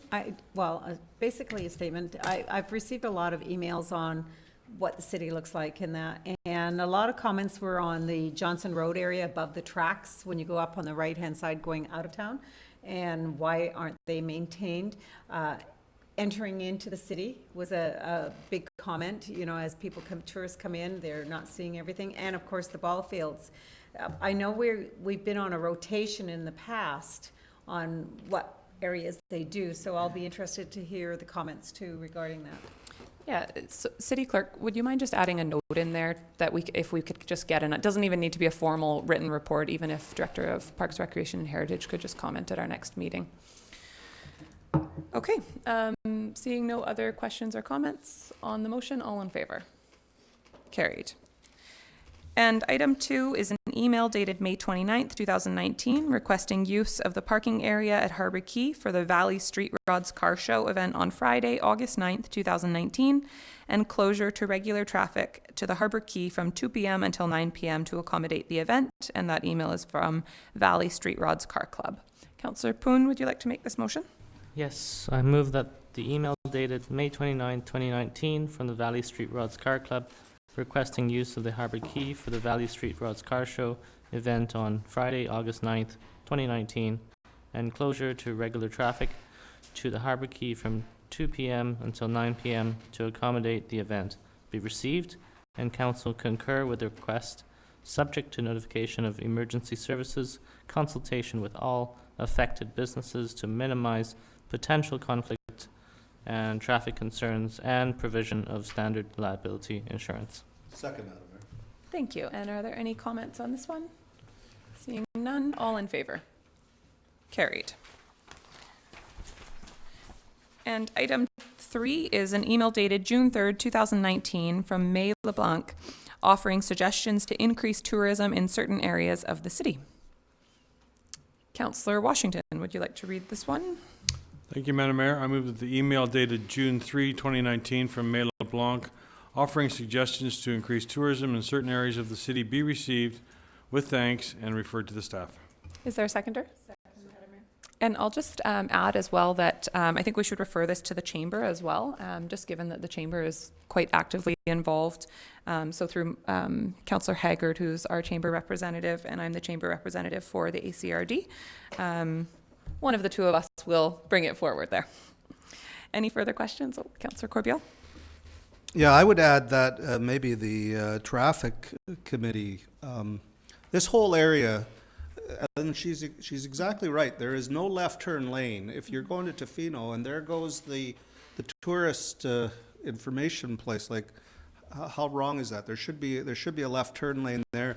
There should be a left turn lane on the Redford extension. There should be a right turn lane on Johnson. Like, that whole area needs to be looked at. And I appreciate its provincial government jurisdiction, but at some point we have to have a sit down with the provincial government and fix that whole area up, because it's when you're making a left turn off of Maybell going down Johnson, I don't know how many times I've had close calls, and I'm sure there's lots of incidents there, and if there isn't, there sure will be someday. So I'd love to see a much more progressive survey done of that area and some repair things. Yeah, and we actually just received a letter at the ACRD board from the chamber on this issue and kind of generally that area. So there's definitely a willingness of a few parties to work together to try to improve the traffic flow and the visual appeal between the chamber, the ACRD, the city. Maybe we really should be organizing a small meeting to start actually sitting down and talking about it rather than just writing letters back and forth. Yeah, I mean, there's some great points in here, and I'm sure Councillor Haggard could comment on how challenging that area is. So yeah, I think there's definitely potential, and myself and Councillor Solda will bring this forward when we're at the ACRD, because I think the letter will be on our agenda. Councillor Paulson. This isn't new. Yeah. Since I've been on council, this total subject has come up more than once. Mm-hmm. And the Advisory Traffic Committee has sat in, and we as council sat in meetings with the Ministry of Highways, and Highways is aware of that whole situation, but Highways also prioritizes, and I think they're pretty far down their list. But having said that, I think it behooves us and is great if we keep bringing it up until something does get done. Absolutely, and yeah. maybe move it up the priority list, but certainly each one of those areas has been discussed at all levels, and keep pounding at them. Absolutely. Councillor Haggard. Thank you, Madam Mayor. I just want to let everyone know that the Chamber has had several meetings about this exact same topic, about no left turn, and trying to find solutions, and they've had many meetings with the Ministry of Highways as well, trying to find something that would work for the Chamber and also for the highways. In the end, it always comes down to having enough dollars to make the changes. So that's basically where we're at right now. And as far as the signage goes, we do know that our community lacks a lot of signage, and I think, isn't that in our strategic plan? Well, our signage? strategic plan is not out yet, but it know, might be in there. If it's not, we should put it in before we move on. It is in our strategic plan. We all realize that signage is an extreme weakness in our community. So thank you for May LeBlanc for bringing this forward, but we are aware. For sure. Okay, and Councillor Poon, did you have a question down there? No. Okay, Councillor Solta? Yeah. Madam Mayor, the traffic committee with the regional district should be meeting, and we haven't had that meeting yet, and it's time to do that, to bring that up as you suggested. Also, we did talk about Johnson Road and to do with highways and the traffic that goes down Johnson Road to the west coast, and they were supposed to do a study. And also we talked about Beaver Creek at one point, because there was a lot of people that were interested in having a light at that, beside the marina and that. And Highways was supposed to come back to us, and we haven't heard anything on the ACRD. So I'm just kind of curious to know what happened with that, and I'll be asking that question too. I do like the idea of the sign going out Beaver Creek, indicating there's falls up there. because we don't have anything there saying, let's just go take a drive down there. And I've had a lot of people inquire at the restaurant where it is. So maybe that's something that the provincial government, I think it's provincial, that park, and they should be putting a sign out there. For sure. Okay. Okay, so we have the motion to receive and refer with thanks. Moved and seconded. All in favor? Carried. And item 4, we have a copy of a letter dated May 29th, 2019 from the City of Victoria to the Union of British Columbia Municipalities advocating for restoration of provincial funding support for libraries. Councillor Paulson, would you like to move this one? I'd like to move that the copy of a letter dated May 29th, 2019 from the City of Victoria to the Union of British Columbia Municipalities advocating for the restoration of provincial funding support for libraries be received, and Council for the City of Port Alberni provide support as requested. Is there a seconder? Second, Madam Mayor. Any questions or comments? And I'll just comment that I've been on the library, or I was on the library board for the last 4 years, and Councillor Paulson currently on it. And we often talk about how much we spend municipally on the library, which is, I think, approaching $800,000. So it is quite a significant cost, but of course brings a huge value to our community. At the library board table, we talk about how much that funding has been cut from the province, and that municipalities are being asked to kind of pick up that cost. And so our costs have gone up drastically, and the funding from the province has gone down. So I think this is a very worthwhile push for a really important service. Seeing no other questions or comments, all in favor? Carried. And item 5 from the Port Alberni Folk Fest Multicultural Society, we have a letter dated May 31st, 2019, requesting permission for use of city streets on July 1st, 2019 for the Canada Day Parade, subject to notification of emergency services, consultation with all affected businesses to minimize potential conflicts and traffic concerns, and provision of standard liability insurance. Councillor Washington, would you like to make this motion? Thank you, Madam Mayor. I move the Council for the City of Port Alberni concur with the request from the Port Alberni Folk Fest Multicultural Society for use of city streets beginning at Rogers Street through to Stamp Avenue, concluding at Harbour Quay on July 1st, 2019 from 8:30 a.m. to 12 noon for the Canada Day Parade, subject to notification of emergency services, consultation with all affected businesses to minimize potential conflict and traffic concerns, and provisions of standard liability insurance. Second, Madam Mayor. Okay, and are there any questions on this request? Seeing none, all in favor? None opposed? Carried. And moving on to item 6, which is a letter dated June 5th, 2019, requesting council support the Rain Barrel project by sponsoring a barrel at a cost of $300 to be showcased at the 5 Acre Shaker. Councillor Haggard, would you like to make this motion? Thank you, Madam Mayor. I'd like to move that the letter dated June 5th, 2019, requesting council support the Rain Barrel project by sponsoring a barrel to be showcased at the 5 Acre Shaker be received, and the request forwarded to the Community Investment Program for consideration. Great, and is there a seconder? Second, Madam Mayor. And are there any questions on this?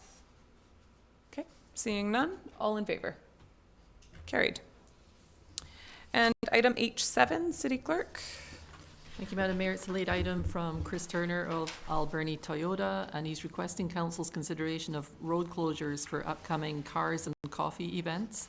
The dates proposed are June 23rd at the Kingsway Pub, July 14th on Elizabeth Street in the area of Dorothy Clarkson and Dave Koshegi's office, and also on August 18th in the Uptown area. Okay. Councillor Corbeil, would you like to move that we concur with the request, subject to standard liability insurance and There's a such? motion on Is the it on there screen now? if you wanna look. Read it from the screen. So moved from the screen. That the email dated June 7th, 2019 from Chris Turner be received, and council for the City of Port Alberni endorse the road closures as proposed for cars and coffee events on June 23rd, July 14th, and August 18th, subject to notification of emergency services, consultation with all affected businesses to minimize potential conflict and traffic concerns, and provision of standard liability insurance. Thank you, and I see we've taken out the second too. Is there a seconder? Second, Madam Mayor. Okay, any questions or comments on this? Okay, seeing none, all in favor? Carried. And there are no proclamations, so moving on to informational correspondence. City Clerk. Just a couple of items, Madam Mayor. An article from Kathy Peters, an anti-human trafficking educator, regarding preventing child sex trafficking in BC and providing resources, including the new Canadian Human Trafficking Hotline number that was recently announced. City of Burnaby providing a copy of their resolution to the Union of British Columbia Municipalities regarding changes to the community charter to allow for expanded asset class investments. Alberni Valley Drag Racing Association support, it's a number of signatures that have been received supporting a 5-year land use agreement at the regional airport for the event, and minutes from the Alberni Valley Museum and Heritage Commission from their meeting held May 1st. Thank you. Councillor Poon, would you like to move receipt of these? I'll move that informational correspondence item number 1 through 4 be received and filed. Thank you. Is there a seconder? Second, Madam Mayor. And are there any items councillors would like to speak to? Councillor Paulson. Just a quick question. Item number 3. Where are they? City Clerk? Did not include a copy of them all on the actual okay. agenda, Madam Mayor. Each one came on an individual piece of paper, so we did receive 31 signatures, so 31 emails basically, Okay. all with the same wording. Oh, okay. Form letter. Form letter. Okay. Any other questions or comments? Okay. Seeing none. On motion to receive, all in favor? Carried. And there's no report from in camera, so that brings us to council reports. Thank you to those who submitted their reports. I was in Quebec, so Councillor Poon, I hope you don't have one in there. No. Oh, I didn't notice yours. I was hoping you didn't. You got back earlier than I did. Are there any items councillors would like to highlight from their reports? Okay, seeing none. Councillor Paulson, would you? Yeah, I'd like to just take this opportunity and I have been away for a couple of months due to a health issue, and I just want to take this time to really acknowledge and thank doctors, nurses, and staff at our hospital for their professionalism, their compassion, their humor while I was there, and I'd like to recognize the people and doctors and nurses in Victoria as well. And we're so lucky to be living in this day and age that we live in. 30 years ago, probably I wouldn't be sitting here talking to you now. I would like to thank council and city staff for their wonderful gift that they presented to me. And Councillor Haggard, thank you for the from everybody for the prepared meals for my wife. It made it much easier at that time, and they were wonderful, by the way. That's Homestead Cookhouse, I think it was. No, Coast. Yeah, that's Coast right. Country Kitchen. And I want to thank our local fire department. Rick Newberry dropped by with a gift there as well, and just the thought and compassion. And it was a difficult time, but I'm back. And you know what? Unbeknownst to the doctors, they bought me another 20 years. So guess what? You guys are suffering that side of it. So, but anyway, we're very lucky to be living in the time that we do, and I'm thankful for everything that's happened in the last couple of months, and I'll be back playing hockey in the fall. That's what my surgeon told me. Yay. And we are so happy to have you back. Oh, I'm Our sure you group are. is complete again. Thank Okay. you very much. Thank Yeah. you. Thank you. Any other comments people would? Councillor Corbeil? I guess just under new business, Mr. Del Rio kicked the meeting off by talking a bit about the shopping carts, and I did drive down 4th Avenue and seen, gosh, I don't know how many were there. There were an awful lot. And then I seen on Facebook where somebody had returned a bunch to one of the local businesses. And I guess the question that comes to mind is, how well are those shopping carts cleaned off after they go back into into the different stores. I know a lot of the grocery stores, for example, you know, I could never open those plastic bags when I'm getting fruit and vegetables, so I just toss them right in the shopping cart. And if they're not cleaned very well, you know, God only knows what kind of issues could be there. And I kind of looked up, you know, who would be responsible for that. I doubt very much it's truly a city or a municipal issue. It's probably public health.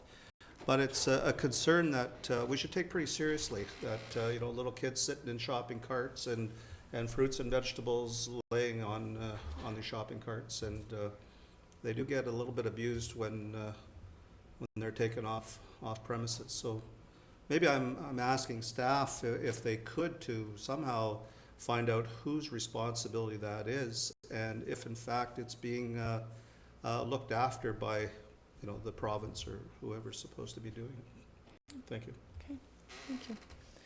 Any other comments? Okay. Well, I will just quickly, and I am going to make write a full report on our time at FCM, but one thing that I just wanted to update council on, although I updated by the radio today. Sorry. Oh, that's right, surprise.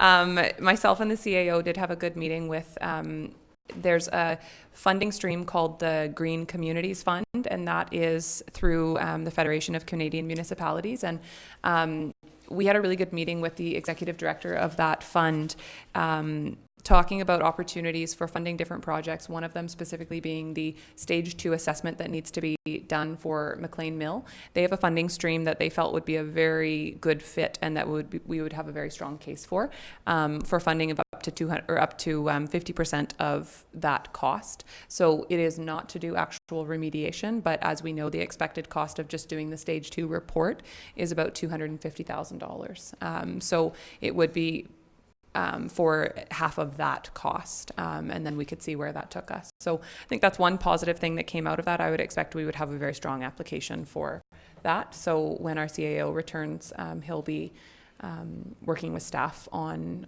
starting that process. And that is an ongoing funding stream. And there's actually quite a few other potential fits for other grant applications that came out of that meeting as well.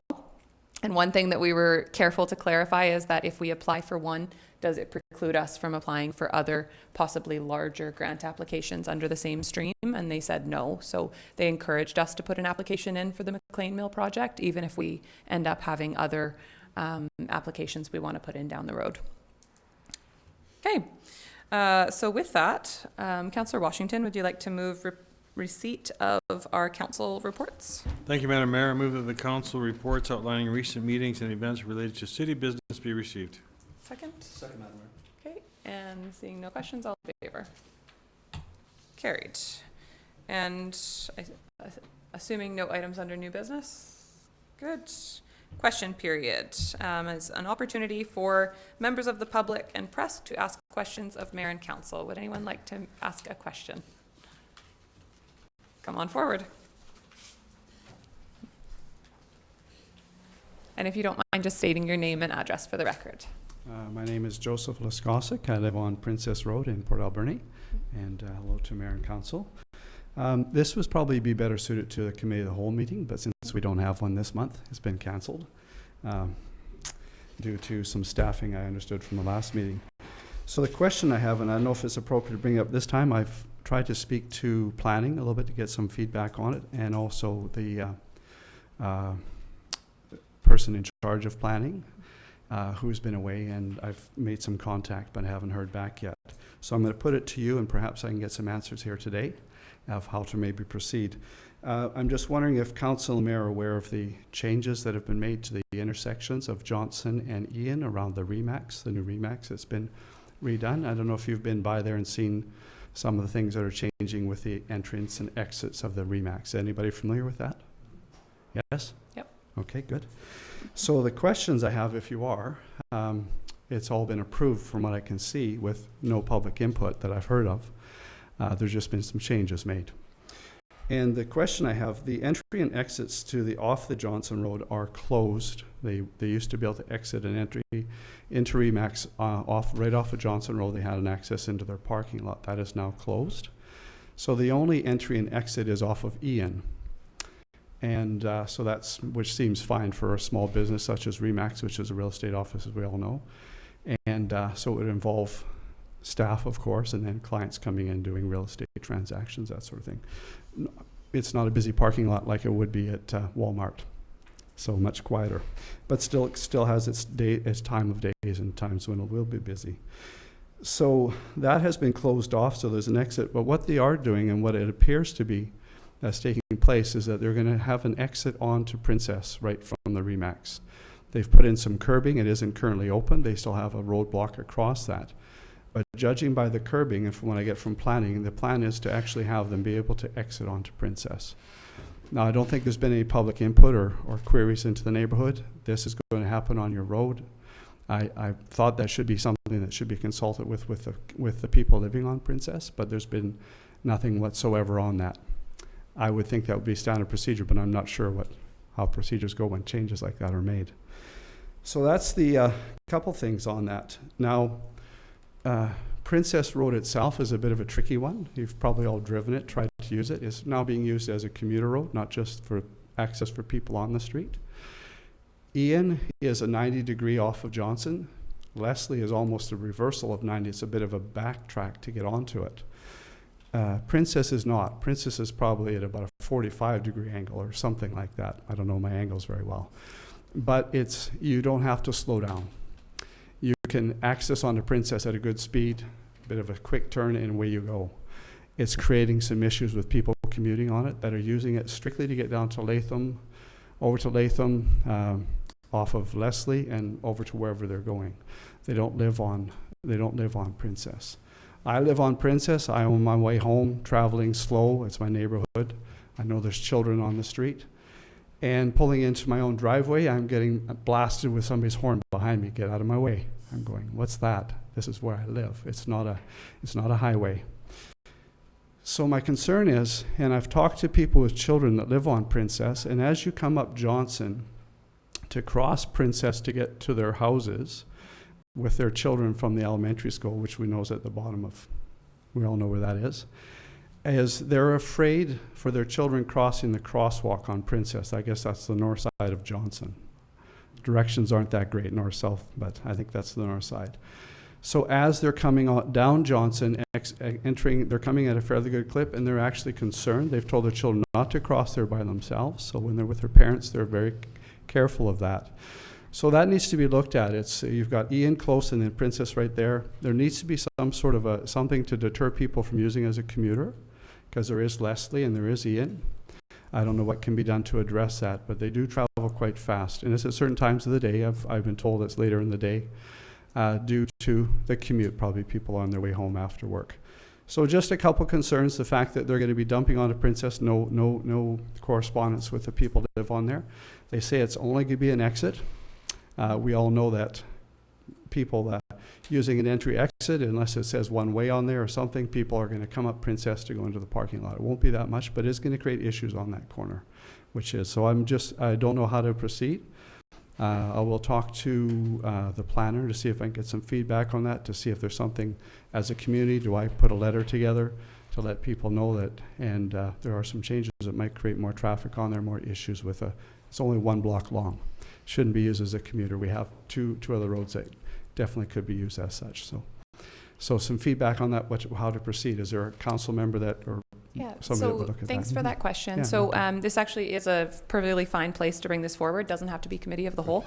This is great. So we actually do have a traffic advisory committee. Who is our representative? Councillor Paulson. Okay. So Councillor Paulson is back. So Okay. he is the council liaison on that committee. Okay. So maybe connect with him after the meeting, Good. and if he knows when the next meeting is, that could be a great topic for that. Excellent. I don't believe we have a public process for a traffic change like that, but I know that building did go through a development permit process, and I would imagine there was some form of... There was a development permit process, Madam Mayor, and I think this is kind of outside the scope of potentially what was approved. I know our manager of planning is well aware of it. She is away this week, but I know that she's certainly aware of it, and but how it's going to be addressed, I'm not sure. But Yeah, so yeah. typically, like, this is not a council decision, Right, but it doesn't hurt to bring it to council anyways. Traffic liaison committee and then talking with the manager of planning is Great. probably your best approach for sure. But thanks for bringing it forward. thank And I know I saw they're doing some work there, and I wasn't exactly sure what was going on, but I know that the Ministry of Transportation had not wanted exits onto Johnston Road. Makes So sense, yeah. that may have been why the change was made. Okay. Great, thank you. Thank you. Are there any other? Come on forward. You got here just in time. I know, I live across the street and I ran because I didn't want to miss question period. Oh dear. Shar Patterson, 4815 Argyle Street. Thank you, Madam Mayor and Council, for your time. I have two questions, if you would indulge. The first one's about Harbour View lands. Since I first was looking at Port Alberni to come invest my life savings and make it my home, 2009, I think this is the second or third time it's gone up for RFP. Okay, so as a business person, I think it's quite ridiculous that our city would ask again if anyone would like to invest in our land, because we as a community, now this is my home, we don't want it to change. We want it to be a park. I believe that's the case. The thing about keeping the trees, that limits everything anyone could do to that property, because we have to keep the trees, which makes a whole lot of sense. So I beg of you to make it into a proper park.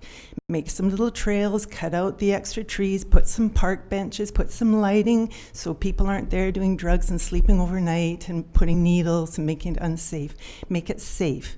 Make that hill that goes down, looks down Argyle, terrace it nicely so there's a nice walking path to go up that hill. You can sit on the park benches that people will donate, because we all want to recognize our friends and family and donate a park bench. So make nice park benches so we can all look over Harbour Quay and we can look at Argyle and we can look at what's happening in our community. We have bandstands down there, maybe one time a year. We have festivals down there. So make a nice terraced area so people can look down and enjoy, and save our little park. That's what I ask. As a business person, I think it's ridiculous we ask for a third time to give us some kind of investment plan when we as a community are not willing to accept whatever plan comes to us. So that's my one very passionate question. I hope that was a question. We're going to let that pass as a question. Will you please make it a park? Will you please make it a park? That is a proper park that's safe for people to walk their dogs and enjoy. My second question is regarding social media and my city council members and how they are representing themselves on Facebook. And I speak cautiously, but last term, Council Alberni took a big hit. Now, I'm not a big follower of Facebook and all those different groups. I don't follow that. I do promote my business and my artists, but I don't follow the conversations because there's a lot of negativity, which I don't want to be exposed to. I want to hear everyone speak equally, and I find that social media, it's more the negative people that really speak up. I think those, if they would stand here and feel the pressure of a real audience, real faces, and real community, I think they'd have a lesser voice. So we go back to, I believe, with Councillor Alberni when he took that big hit. I believe there was a request to staff to make a policy for city council members and how social media should be engaged.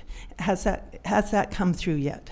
So that actually, what we passed, I think at the time, was for council itself to create a code of conduct, yes. Not specifically for social media, but just a general code of conduct. And we have not done that work yet, so we did intend to leave it for this council. Well, we're 8 months into this council and so now, we actually and started. it's gotten out of hand. I'm afraid to say it's gotten out of hand again. Yeah. I want to see one moderated area that our council members will be heard. And I want to be able to engage that as a community social media user. I want to be able to engage that one area and know that it's being moderated and that whoever is speaking on it is speaking on behalf of all of council, and there aren't unique, independent opinions. And I don't mean to make it personal, because certain of us are using social media to ask for questions and to get messages out, but I don't think it's representing the whole group. So the whole group needs to engage it. That's my question. What is this social conduct, and could it be implemented and imposed, please? So I think that's a fair question. Thank And you. I think it's time for us to talk more about the code of Mhm. conduct. Mhm. We had intended to do that work as a part of our strategic plan, and then we ended up limited in time for our strategic plan. So we said we would come back to that, and we haven't yet. Because so I caution, thanks for bringing it forward. because I really wanted to be part of your team, and I feel I'm still part of your team, but standing aside. But I want to caution you that all the criticisms that were being made to the previous council now are getting close to coming to the forefront now. We're just the first year in, we've got 3 more years. So let's correct whatever criticisms there were, and let's move forward. Is that my question? Please, could we get the conduct put into the forefront and have it exercised properly, please? Okay. Thank you for that question. Thank you for your time. Yeah. Would any other members of the public like to ask a question? Okay, seeing none. So we're not adjourning. We are closing the meeting to the public for our in-camera meeting, which will be after this meeting. So I would like to move that the meeting be closed to the public on the basis of one or more matters covered under Section 90 of the Community Charter will be considered specifically outlined as follows. Section 91E, the acquisition, disposition, or expropriation of land or improvements, and where council considers that disclosure could reasonably be expected to harm the interests of the municipality, and Section 91K, negotiations and related discussions respecting the proposed provisions of a municipal service that are at their preliminary stages, and that in the view of council could reasonably be expected to harm the interests of the municipalities if they were held in public. Is there a seconder?